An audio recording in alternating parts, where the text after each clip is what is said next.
السلام علیکم ورحمۃ اللہ وبرکاتہ۔ وطر نماز وطر نیت کیسے کرنی، کیسے پڑھنی ہے؟ اگر آپ کو دعا نہیں آتی، دعا قنوت، تو پھر اس کی جگہ پر ہم نے کیا پڑھنا ہے؟ آج اس ویڈیو میں انشاءاللہ مکمل ڈیٹیل کے ساتھ مختصر سے وقت کے اندر آپ کو بتاؤں گا کہ جو وطر نماز ہے، ٹھیک ہے، وہ اس کو پڑھنے کا طریقہ کیا ہے۔ دیکھیں، رمضان المبارک کے مہینے میں تو افضل ہے مردوں کے لیے کہ وہ جماعت کے ساتھ وطر نماز پڑھیں، مردوں کے لیے افضل ہے یہ، عورتوں کے لیے گھر میں پڑھے وہ۔ اس کی نیت کیسے کرنی؟ کیونکہ وطر نماز پڑھنا واجب ہے۔ آپ نے نیت ایسے کرنی، 3 رکعت نماز وطر واجب بس اللہ تعالیٰ کے زبان، نہیں تو زبان سے کھڑا ضروری نہیں ہے، دل سے آپ کے وطر کے لیے کھڑے ہونا، دل میں نیت کر لینا، یہی کافی ہے آپ کے لیے۔ تو اس طرح آپ نے وطروں کی نیت کرنی ہے آپ نے۔ اس کے بعد پھر سبحانک اللہم، پھر سورہ فاتحہ، پھر 7 سورت ملانی ہے، پھر دوسری رکعت آپ نے پڑھنی ہے، پھر 2 کے بعد بیٹھ جانا ہے، اتحیات پڑھنی ہے، پھر تیسرے کے لیے آپ نے کھڑے ہو جانا ہے۔ تیسرے کے لیے کھڑے ہو کر آپ نے کیا کرنا ہے؟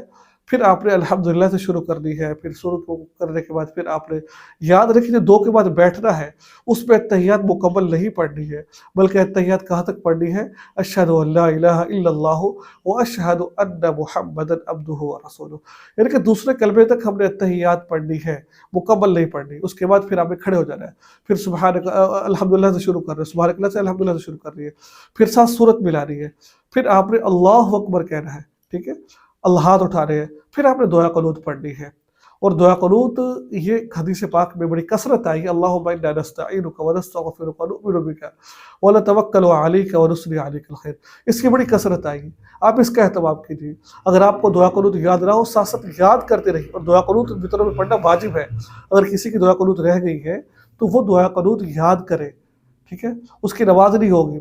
اگر کسی کی رہ گئی ہے تو آخر میں سجدہ صاحب، مثلا کسی نے دعا قنوت نہیں پڑھی، رکوع میں چلا گیا ہے، تو اب وہ کیا کرے گا؟ آخر میں سجدہ صاحب کرے گا، کیونکہ اس نے واجب چھوڑ دیا ہے۔ تو دعا قنوت پڑھنا ضروری ہے۔ اگر کسی کو نہیں آتی، ساتھ ساتھ یاد کرتا رہے، لیکن اس کے ساتھ ساتھ یہ دعا پڑھتا رہے، ربنا آتنا فی الدنیا حسنہ وفی الآخرۃ حسنۃ وقنا عذاب النار، ٹھیک ہے۔ اور اگر یہ بھی یاد نہ ہو تو 3 بار یہ پڑھ لیں، اللہم اغفر لنا، اللہم اغفر لنا، اللہم اغفر لنا، تو اس سے بھی آپ کے وطر ادا ہو جائیں گے۔